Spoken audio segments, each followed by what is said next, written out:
Evlilik ilk kaçtaydı?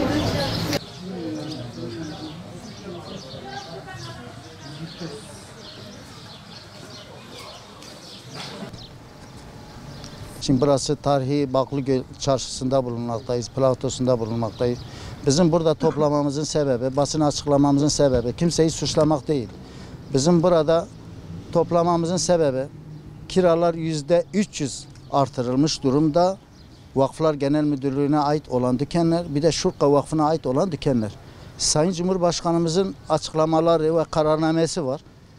Kiralar, konutlarda %25, İş yerlerinde %35 kira artışları yapılsın diye.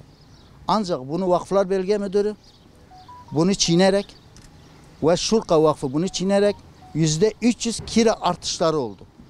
Otomatikmen bir dükkan 10.000 iken 40.000 lira oldu. Bir dükkan burada 50 iken 200.000 lira oldu. Burada gerçekten esnafımız zor durumda. Çünkü burada deprem, 11 ilde yaşanan deprem oldu. İnsanlarımız hayatını kaybetti. Allah rahmet eylesin. Ondan sonra burada da sel felaketi oldu gördüğünüz gibi. Yerli ve yabancı turistin tamamen kesildiğini, çünkü her taraf hasar gördüğünü, otellerin hasar gördüğünü. Biz burada diyoruz ki Sayın Cumhurbaşkanımızın açıkladığı veriler uygulansın.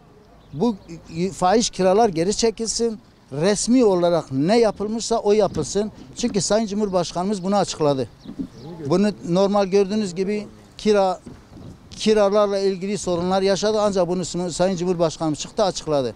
Bir de artı burada Sayın Cumhurbaşkanımız sağ olsun 2 gün önce çıkarttığı bir kararname ile 11 ilde bulunan kamu dükkanlarının 3 aylık kirasını tamamen sildi. Bunu devlet ödeyecek. Teşekkür ediyoruz burada. Kiraların geri çekilmesi, kamu Sayın Cumhurbaşkanı'nın çıkartmış olduğu kararnameye uygun olarak insanların incinmemesi. Şimdi burada çoğu esnafımız, 72 tane dükkanımız var. Esnafımız hicizli, kirasını ödeyemiyor.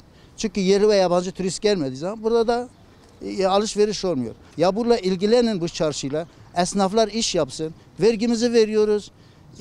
Bizim çoluk çocuğumuz var, ekmek yiyoruz. Evimize ekmek şimdi götüremiyoruz. Dükkanlarımız şu anda kapalı.